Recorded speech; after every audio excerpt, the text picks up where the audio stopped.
For over a century, military theorists have debated what wins wars. Is it numbers, firepower, or something else entirely? Right now, on the fields of Eastern Europe, two vastly different answers to that question are colliding. One side is fighting a war that looks like it could have been waged in 1916. Mass formations, human wave assaults, artillery barrages that consume shells faster than factories can produce them. The other side is fighting a war that resembles something out of 2100. Swarms of autonomous drones, artificial intelligence guiding targeting decisions, real-time battlefield networks that turn every soldier into a sensor. And the gap between these two approaches is not just a matter of technology. It is reshaping the entire calculus of modern warfare in ways that most headlines are missing. That gap has a name, and understanding it reveals why this conflict is unlike anything we have seen before. We will show you the evidence in a moment, but first we need to understand what is actually happening on the ground right now, and why the difference in how these two militaries fight matters more than the raw numbers suggest.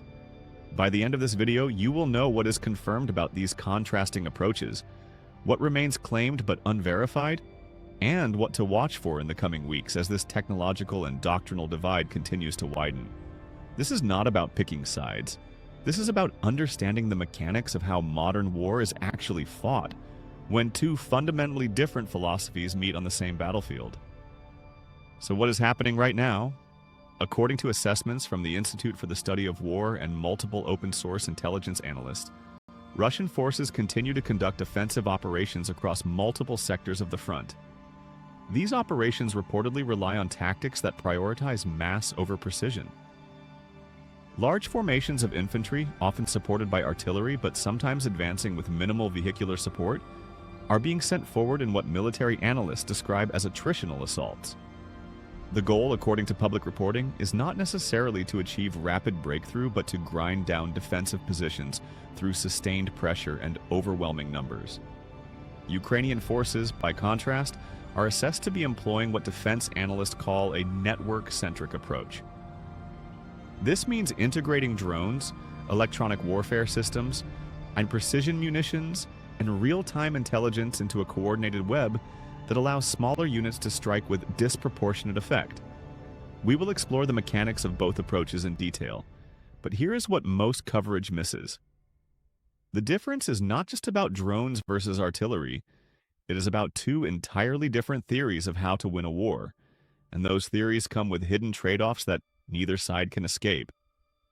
Let us start with what Russia is doing and why it resembles warfare from more than a century ago. According to multiple reports from military analysts and think tanks, Russian forces have increasingly adopted tactics that echo the mass infantry assaults of the First World War. These assaults, sometimes referred to in military terminology as human wave tactics, involve sending large groups of soldiers forward against fortified positions. The objective, as assessed by defense experts, is to overwhelm defenders through sheer volume of attackers, even at the cost of significant casualties. This is not speculation. Open-source analysis of battlefield footage, combined with statements from Ukrainian defense officials, suggests that Russian forces have been conducting these types of assaults with increasing frequency in certain sectors.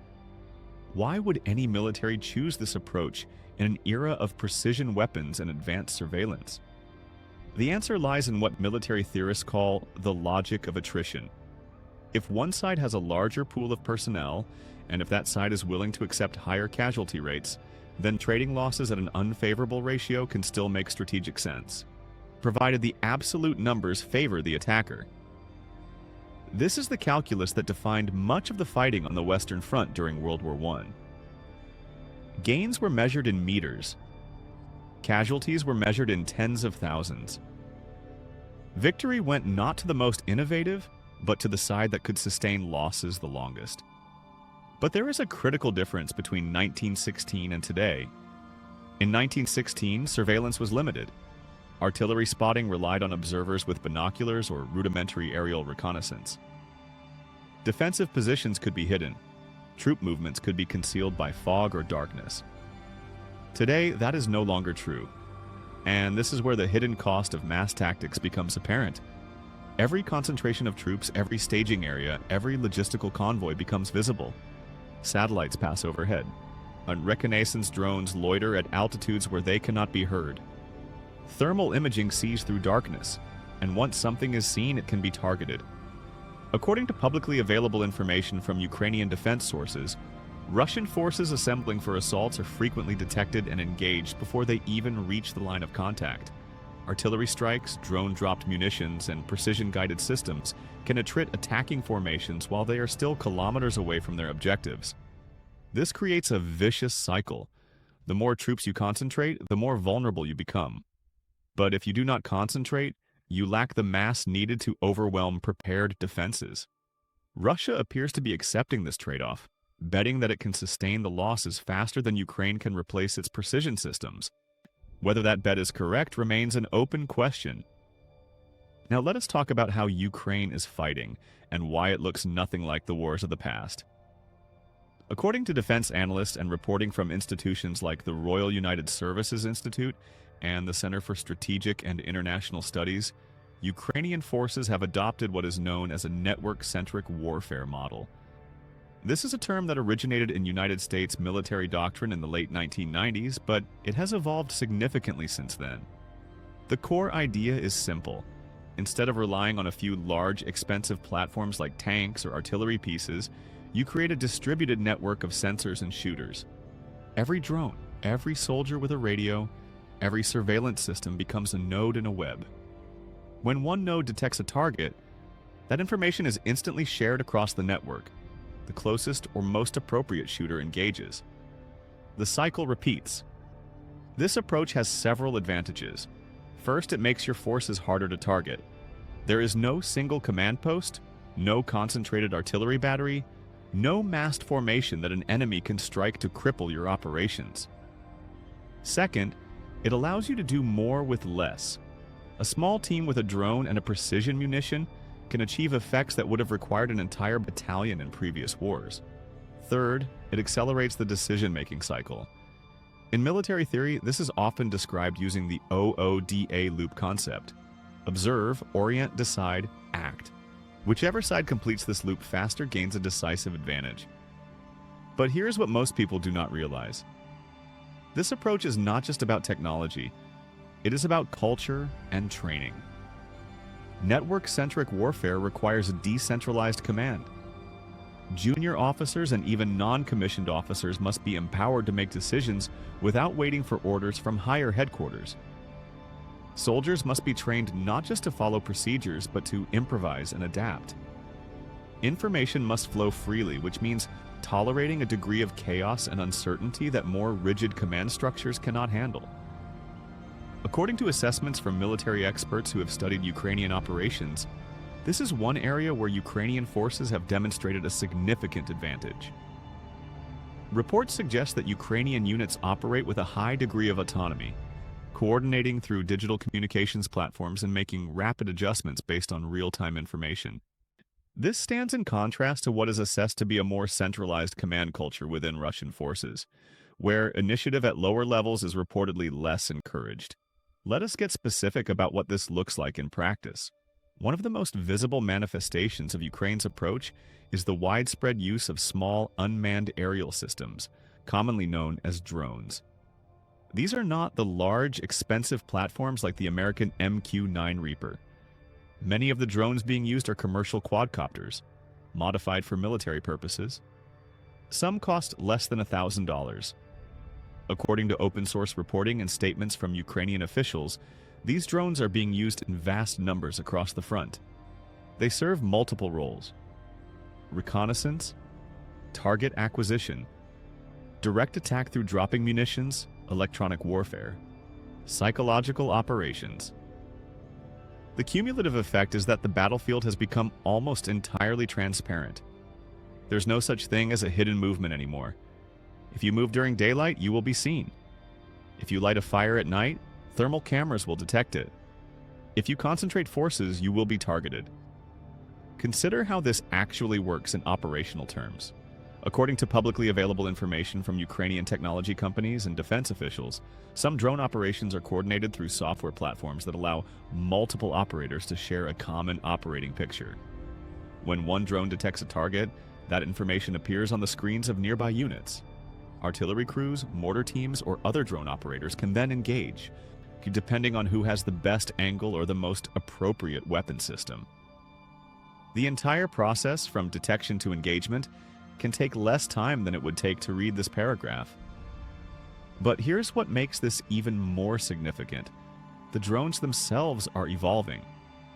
Early in the conflict, according to reporting from defense analysts, most drones were manually piloted and required constant operator input. Now, there are reports of drones with increasing levels of automation. Some can reportedly follow pre-programmed routes. Others can track moving targets with minimal human guidance. A few, according to statements from Ukrainian developers, incorporate machine learning algorithms that help them navigate in GPS-denied environments or identify specific types of vehicles. This is not full autonomy. A human operator is still in the loop for targeting decisions. But the trend is clear. The technology is advancing faster than doctrine can keep up. Ukraine has also reportedly integrated artificial intelligence into some of these systems. According to public statements from Ukrainian technology developers and defense officials, AI is being used to assist with target recognition, to coordinate drone swarms, and to process the massive volumes of surveillance data being collected. This does not mean fully autonomous weapons making kill decisions. What it means, based on available reporting, is that AI helps human operators identify targets faster and more accurately. A human still makes the final decision to engage, but the speed at which that decision can be made has increased dramatically. Some reports suggest that the time from target detection to engagement has been reduced to minutes or even seconds in some cases. Compare that to traditional artillery, where the process of calling in a fire mission, calculating firing data, and executing the strike could take 10 to 15 minutes or longer. Now here's the catch, and this is critical. This approach has costs that are often overlooked. First, it is logistics intensive in a different way. Instead of needing vast quantities of artillery shells, you need batteries, replacement drones, spare parts, communications equipment, and constant software updates. Supply chains become more complex. Second, it requires a level of technical literacy and training that takes time to develop. One, you cannot hand a farmer a rifle and expect them to operate a networked drone system effectively. Third, and perhaps most importantly, it is vulnerable to electronic warfare. If your entire operational model depends on digital communications and GPS guidance, then an adversary with effective jamming and spoofing capabilities can cripple your effectiveness. According to some assessments, Russian forces have deployed electronic warfare systems specifically designed to disrupt Ukrainian drone operations. Reports vary on how effective these systems have been, with some sources suggesting significant disruption, and others indicating that Ukrainian forces have adapted through frequency hopping and other countermeasures. The truth likely lies somewhere in between. This is an ongoing contest, not a settled advantage. Let us talk about what this doctrinal gap actually costs in human and institutional terms. According to multiple reports, including from organizations like Media Zona, which tracks confirmed Russian casualties through obituaries and public records, Russian losses have been substantial. The most frequent age of death among confirmed Russian casualties has been reported to be in the mid to late 40s, suggesting that Russia is mobilizing older personnel who may be less physically capable of sustaining the demands of modern combat. Additionally, according to assessments from Ukrainian intelligence sources and independent analysts, Russia has been recruiting heavily from economically disadvantaged regions, offering financial incentives that are significant by local standards, but represent a fraction of what would be required to recruit volunteers in wealthier areas. There are also reports, which cannot be fully independently verified, of Russia recruiting foreign nationals and offering citizenship or other benefits in exchange for military service. The point here is not to make moral judgments. The point is to understand the mechanics. If you are fighting a war of attrition, you need bodies. Lots of them. And you need to keep replacing them as casualties mount. That requires either a very large population willing to serve, or a system that can compel or incentivize service even when the costs are high. On the Ukrainian side, the costs are different but no less real. Precision systems require constant resupply and maintenance. Drones crash, you can get shot down or malfunction. Electronic components fail, batteries run out. According to open source reporting, Ukraine has relied heavily on international support to sustain its technological edge. Western governments, private donors, and volunteer networks have provided funding, equipment, and technical expertise. But this creates a dependency. If that support were to diminish or be disrupted, Ukraine's ability to sustain its current operational tempo would be at risk. Additionally, there is the human cost of training and expertise. Skilled drone operators, electronic warfare specialists, and intelligence analysts cannot be replaced as easily as infantry. If these specialists are lost either through casualties or exhaustion, the effectiveness of the entire system degrades. Some reporting suggests that Ukraine has been rotating personnel to prevent burnout, but the demands of continuous operations mean that rest and recovery time is limited. Now let us address something that is often misunderstood. Stalled does not mean defeated. Sustained does not mean winning. When you hear that Russian advances have slowed or stopped in certain sectors, it does not necessarily mean that Russian strategy has failed. Attritional warfare is designed to be slow. The goal is not rapid maneuver, it is gradual erosion of the enemy's capacity to resist. Conversely, when you hear that Ukraine is successfully repelling attacks and inflicting heavy casualties, it does not mean that Ukraine can sustain this indefinitely without cost. Every engagement consumes resources. Every defensive position must be manned and supplied. The question is not who is winning today. The question is who can sustain their approach longer. And that depends on factors that extend far beyond the battlefield. Industrial capacity, political will, international support, economic resilience. These are the variables that will determine outcomes over months and years, not days and weeks. What should we be watching for in the coming weeks? There are three broad scenarios that could unfold, based on current trends and publicly available assessments. First, stabilization. If current dynamics hold, we may see a continuation of what has been described as a grinding attritional struggle. Russian forces continue to launch assaults. Ukrainian forces continue to repel them at cost. Neither side achieves a decisive breakthrough. This would be consistent with what many analysts have predicted, i.e. a long, slow conflict, where progress is measured in small increments, and where the decisive factors are endurance and sustainability rather than tactical brilliance. What would we see if this scenario is unfolding? Continued high casualty rates on both sides. Continued dependence by Ukraine on external support. Continued mobilization efforts by Russia. No dramatic shifts in the front lines. Second, localized breakthrough attempts. It is possible that one side or the other will concentrate forces for a major push in a specific sector. For Russia, this might mean massing troops and artillery for a concentrated assault aimed at overwhelming a particular defensive position. For Ukraine, this might mean using accumulated reserves and newly arrived equipment to launch a counteroffensive designed to reclaim territory or disrupt Russian logistics. What would we see if this scenario is unfolding? Significant troop movements visible through satellite imagery and open source intelligence. Increased intensity of fighting in a specific area. Claims and counterclaims about territorial gains. Potential shifts in frontline positions. But here is the key. Even if such an attempt occurs, history suggests that breakthroughs are difficult to achieve, and even harder to exploit when the defender has depth and the ability to reinforce quickly. Third, operational pause and reconstitution. There is also the possibility that one or both sides may be forced to pause major operations to rebuild strength. This could happen if losses reach a point where further attacks become unsustainable, or if logistics and supply challenges become overwhelming. For Russia, this might mean pulling back from active offensives to replenish units and stockpile ammunition. For Ukraine, this might mean consolidating defensive positions while awaiting new equipment deliveries. What would we see if this scenario is unfolding? A decrease in the overall tempo of operations, fewer large-scale assaults, increased focus on fortification and preparation, diplomatic activity as both sides attempt to use the pause to secure better terms or stronger support. Here is what we know for certain. The way Russia and Ukraine are fighting this war reflects fundamentally different theories about how modern conflict is won.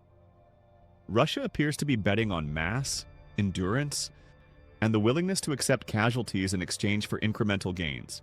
Ukraine appears to be betting on technology, precision, and the ability to do more with less through superior coordination and information advantage. Neither approach is without cost. Neither approach guarantees success, and critically, the outcome will not be determined solely by what happens on the battlefield. It will be shaped by industrial output, political decisions, international support, and the capacity of each society to sustain a prolonged struggle. What we are witnessing is not just a war between two nations. It is a test case for two competing visions of 21st century warfare. One rooted in the logic of mass and attrition that has defined conflict for centuries. The other rooted in the logic of networks and precision that emerged in recent decades. The results of this test will influence military thinking for a generation. So, which factor matters more here? Is it the technological edge that allows Ukraine to strike with precision and minimize its own losses? Is it the numerical advantage and willingness to accept casualties that gives Russia the ability to sustain pressure over time? Or is it something else entirely, like logistics, morale, or external support, that will ultimately tip the balance? These are not questions with easy answers, but they are questions worth asking because the answers will shape not just the outcome of this conflict, but the way wars are fought in the decades to come. If you found this analysis useful, consider subscribing to stay updated as this situation continues to develop. And remember, the goal here is not to predict the future. It is to understand the mechanics of what is happening now so that when the future arrives, we are not surprised by it. This video is for educational and news commentary purposes only, based on publicly available information. Details may evolve as new reporting emerges.